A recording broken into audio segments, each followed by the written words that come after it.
ان کے لب رنگی کی نچھاور تھی کہ جس نے ایک امام صاحب کی آڈیو کال ہے۔ حضور والا آپ کی بارگاہ میں یہ درخواست ہے، بڑی گزارش کی جا رہی ہے کہ آپ نے جو ویڈیو وغیرہ آپ کی دیکھی گئی ہے تو آپ نے جو پانی کے تعلق سے بیان دیا ہے، حضور میں یہ عرض کر رہا تھا کہ آپ نے جیسے کہا کھڑے ہو کے پینے میں ایسی کوئی قباحت نہیں ہے، نہ ہی گناہ ہے اور نہ ہی حرام ہے۔ تو اور ساری جو روایتیں ملتی ہیں، وہ ساری جو حدیثیں ہیں جس کے راوی انس رضی اللہ تعالیٰ عنہ اور کئی سارے صحابہ کا ذکر آتا ہے کہ کھڑے ہو کر پانی پینا حرام ہے، یہاں تک کہ قے کر دی جائے۔ تو اس پہ کس چیز کی تسلیم کیا جائے، کس چیز کو؟ یا آپ کے بیان پہ ہی عمل کیا جائے یا حدیث مبارکہ پہ عمل کیا جائے؟ دراصل مسئلے کو میں اس کو پورا ایکسپلین تو اسی ویڈیو کے اندر کرتا، لیکن یہ کہ وقت کی قلت ہوتی ہے اور پھر عوام کو اتنے مسائل کی گہرائی اور قواعد قانون سے جو ہے وہ واسطہ ہوتا بھی نہیں ہے، اس لیے میں نے اس کو جو ہے صرف جواب بتایا تھا۔ اور عرض دراصل یوں ہے امام صاحب کہ جس طرح حدیث پاک کے اندر آپ نے بتایا کہ اس طریقے کے الفاظ ہیں کہ پانی کو کھڑے ہو کے پینا حرام ہے اور اگر حلق میں جائے تو کیا کر دو۔ اولاً تو اس طریقے کے الفاظ حدیث میں حرام کے ساتھ غالباً نہیں ہیں، ہاں اتنا ہے کہ انگلی ڈال کے کیا کر دو جو پانی آپ کھڑے ہو کے پیو۔ اب یہاں پر ذرا لوگوں کا ذہن میں یہ چیز آتی ہے کہ جب اتنا سخت حکم ہے کہ انگلی ڈال کر پانی نکال دینے کا حکم ہے تو اس کا مطلب یہ ہوا کہ کھڑے ہو کے پانی پینا یہ حرام ہے۔ اور قاعدہ یہ ہے کہ سنت غیر موقدہ کا مقابل کبھی حرام نہیں ہوتا اصول کے اعتبار سے، لہٰذا یہ کہ حضور علیہ السلام کے جتنے عمل عادت مبارکہ ہیں، یعنی یہ کہ جو کھانا پینا اٹھنا بیٹھنا چلنا پھرنا ہے، یہ سب سنتوں کو سنت غیر موقدہ کہتے ہیں اور ان کے خلاف کرنا حرام نہیں ہو سکتا، لہٰذا حرام ہوتا ہے فرض کے مقابلے میں۔ تو اس لیے سنت کے مقابلے میں تو اولاً بھی حرام نہیں آ سکتا کہ اگرچہ سنت موقدہ ہو یا غیر موقدہ، تو جب یہ چیز سنت ہوئی اب چاہے موقدہ سمجھیں یا غیر موقدہ تو ان دونوں کے مقابلے میں حرام نہیں آتا، کیونکہ وہ مقابل ہوتا ہے فرض کے، لہٰذا اس صورت میں بھی یہ جو ہے پانی کھڑے ہو کے پینا حرام نہیں ہوگا اگر اس کو پانی بیٹھ کے پینے کو سنت موقدہ مانا جائے۔ اب کیونکہ سنت موقدہ بھی نہیں ہے بلکہ اس سے بھی جو ہے اس کا نیچا درجہ ہے سنت غیر موقدہ کا، تو ایسی صورت میں اس کے مقابل حرام تو اور بھی زیادہ نہیں ہوگا، بلکہ سنت غیر موقدہ کے مقابلے میں تو مکروہ تحریمی بھی نہیں ہوتا، لہٰذا اس لیے پانی کو اگر کوئی شخص کھڑے ہو کے پیے گا تو وہ حرام کام کرنے والا یا پھر گناہ کے اندر مبتلا قرار نہیں پائے گا۔ دوسری بات یہ ہے کہ بعض مرتبہ صحابہ اکرام سے بھی جیسے جنگ کے میدان میں کھڑے ہو کے چلتے پھرتے کھانا پینا ثابت ہے کہ وہاں حالات ایسے ہوتے ہیں جنگ کے ٹائم کے آدمی کو بیٹھ کر کھانے کی ایسے فرصت نہیں ہوتی تسلی سے کہ جس طرح آپ لوگ کھاتے ہو، کیونکہ جنگ کا ٹائم ہوتا ہے، وہاں چلتے چلتے بھی پی لیا جاتا ہے، کھا لیا جاتا ہے۔ اور کبھی ایسا بھی ہوتا ہے کہ قافلہ روانہ ہے، شام کا وقت ہے، وہاں اگر کسی کو بھوک پیاس لگی تو بیٹھ کے اکیلا ایسی جگہ پر جہاں پہ جان مال کا خطرہ ہو، لوٹنے کا سامان خطرہ ہو، تو وہاں بیٹھ کے کھائے گا پیے گا تو بھی دقت ہے، تو ایسی صورت میں چلتے ہوئے اس وقت بھی کھانے کی جو ہے وہ گنجائش ہوتی ہے۔ تو اس لیے اگر یہ حرام ہوتا تو پھر کسی قیمت میں یعنی اتنی رعایت تو اس کے اندر نہیں ہوتی کہ جنگ کے میدان میں یا پھر یہ کہ سفر کے دوران اس کو بیٹھ کر پی لیا جائے، اتنی رعایت اس کے اندر اتنی آسانی سے نہیں ہوتی اگر یہ حرام ہوتا۔ اچھا، ایک مرتبہ یہ بھی اس کے اندر دقت ہے کہ جو لوگ اس حدیث پاک کو سمجھتے ہیں وہ یہ لفظ کے انگلی ڈال کے کہہ کر نکال دی جائے تو اس سے سختی سی حدیث پاک میں محسوس سمجھتے ہیں کہ اس کا مطلب حرام ہے، جبکہ بعض احادیث ایسی ہیں کہ جس کے اندر جو الفاظ ہیں اس کو بظاہر معنی اس کا مراد نہیں لیا جاتا،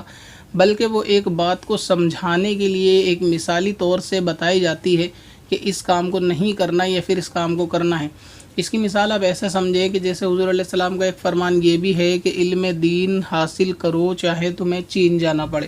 تو یہاں آپ اس حدیث پاک سے کیا مراد لیں گے کہ علم دین حاصل کرنے کے لیے صرف چین ہی جانا ہے؟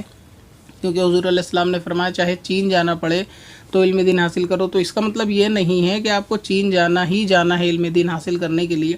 بلکہ یہاں جو لفظ چین فرمایا وہ صرف ایک دوری کو بیان کرنے کے لیے فرمایا، یعنی کہ تمہیں جتنی بھی دور کا سفر کرنا پڑے کرو. اور کیونکہ اس وقت میں عرب چین سب سے زیادہ دوری پہ تھے تو ایک مثال دے دی گئی. جیسے آپ کے اس دور میں جو مثال دی جاتی ہے وہ اکثر لندن کی دے دی جاتی ہے، یعنی انڈیا کے اندر اگر مثال دی جاتی ہے کہ فلاں شخص بڑا لندن سے آیا ہے جو اتنی دیر لگ گئی، یا لندن چلے گئے تھے اتنی دیر لگ گئی، تو یہاں ایک مثال ہے دوری بیان کرنے کے لیے.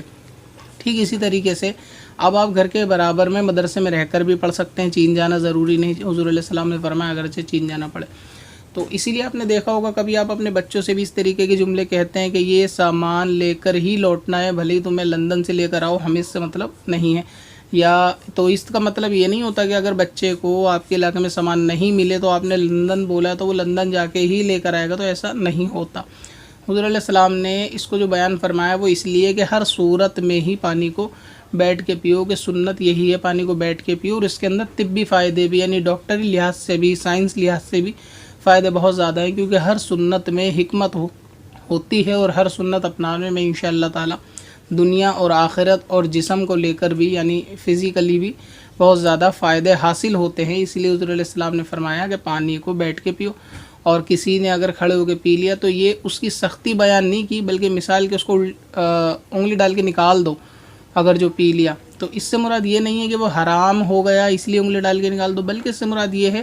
کہ پوری کوشش یہ کرو کہ پانی کو بیٹھ کے پیو، یہ تمہارے جو ہے نا جسم کو نقصان پہنچانے والا ہے، اس لیے جملہ کہا کہ انگلی ڈال کے نکال دو. قاعدہ میں نے بتا دیا کہ جو سنت غیر موقدہ ہوتا ہے اس کے مقابلے میں حرام نہیں ہوتا، لہٰذا یہ کام اول تو یہ حرام نہیں. اچھا، دوسری بات یہ کہ اور حدیث میں بھی لفظ حرام غالباً نہیں ہے، صرف یہ تو ہے کہ ہاں پانی کو جو کھڑے ہو کے پیو اس کو نکال دو. قاعدہ میں نے آپ کو بتا دیا. اور دوسری بات یہ ہے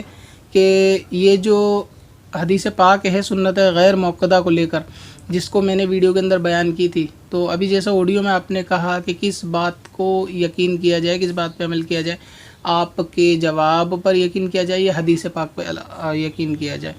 تو آپ تک غالباً یہ جو ویڈیو ہے امید ہے کہ آپ نے اس کو ڈائریکٹ دیکھا ہوگا، کیونکہ آپ کے مقتدی کا غالباً ای میل آیا تھا، انہوں نے آڈیو بھیجی تھی کہ امام صاحب کو ہمارے اعتراض ہے. تو ایک مرتبہ آپ اس ویڈیو کو خود بھی براہ راست سن لیں اگر آپ نے نہ سنی ہو تو آپ کا یہ جو جملہ کہ آپ کے کہنے پہ عمل کیا جائے یا حدیث پہ عمل کیا جائے، یہ دونوں ایسا اس ویڈیو کے اندر نہیں ہے. آپ اس ویڈیو کو اگر دیکھیں گے تو میں نے اس میں بار بار یہ چیز ریپیٹ کی ہے کہ سنت ہی پہ عمل کرنا چاہیے اور بیٹھ کر ہی پانی پینا چاہیے. میں نے اس میں مسئلہ یہ نہیں بتایا کہ کھڑے ہو کے گناہ نہیں ہے لہٰذا آپ لوگ پیو. اس میں مسئلہ یہ ہے کہ کھڑے ہو کے گناہ نہیں ہے اور جو پیو اس کو حرام مت کہو، کیونکہ شریعت کے اندر کسی بھی جائز چیز کو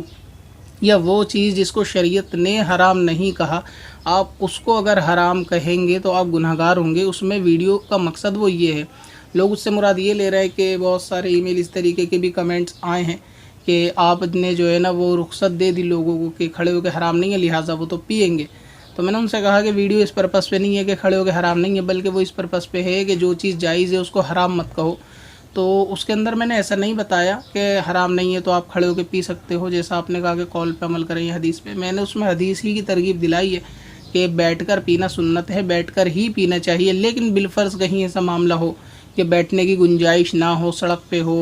چلتے ہوئے ہوں، سفر میں ہو، یا ایسی صورتحال ہو کہ جہاں آپ کھڑے ہو کے مجبوری میں پی لیں گے تو وہاں گناہ گار بھی نہیں ہوں گے. اور یہ کہ اگر کوئی شخص ایسے شخص کو جو کھڑے ہو کے پانی پیتا ہے یہ کہے گا کہ اس نے حرام کام کیا تو وہ شخص گناہ گار ہوگا. تو اس شخص کو بھی چاہیے کہ گناہ سے بچے، اس کو حرام نہ کہے، اور پینے والے کو چاہیے کہ ہمیشہ بیٹھ کے پیے. تو میں نے اس کے اندر پہلے سے ہی بیٹھ کے پینے کی ترغیب دلائی ہے. ایسا اس میں نہیں کہا گیا کہ آپ کھڑے ہو کے پیو گناہ نہیں ہے، کوئی حرج نہیں، بلکہ یہی بتایا گیا کہ بیٹھ کر ہی پینا چاہیے. لیکن یہ کہ جو گناہ نہیں اس کو گناہ کہنے پر گناہ گار ہوگا بندہ، اس میں معاملہ دراصل یہ ہے. امید ہے کہ آپ کے جو ہے وہ مسئلہ کلیئر ہو گیا ہوگا. پھر بھی ایک مرتبہ میرا مشورہ ہے، کیونکہ اب میں آپ کو مکمل طور سے نہیں سمجھا سکتا، ماشاءاللہ اب بھی جو ہے نا امام بھی ہیں، اور تو ایک کوئی کسی آپ کے جو کانٹیکٹ میں ہوں گے علماء اکرام ہوں گے، مفتیان اکرام ہوں گے، ایک مرتبہ آپ ان سے بھی یہ قواعد سمجھ لیں گے نا مفتیان اکرام سے، تو وہ آپ کو فون پہ ڈائریکٹ سمجھا دیں گے. کیونکہ آپ کا کوئی کراس کوشچن ہوگا تو آپ اس کو کراس کوشچن کو نہیں کر پائیں گے، یہ ریکارڈڈ ویڈیو ہوتی ہے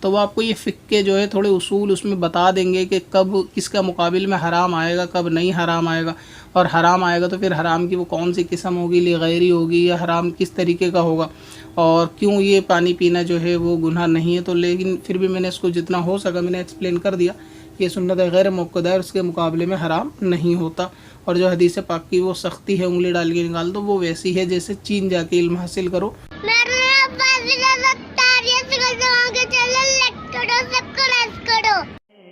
پتھر میں اصل لالے پرن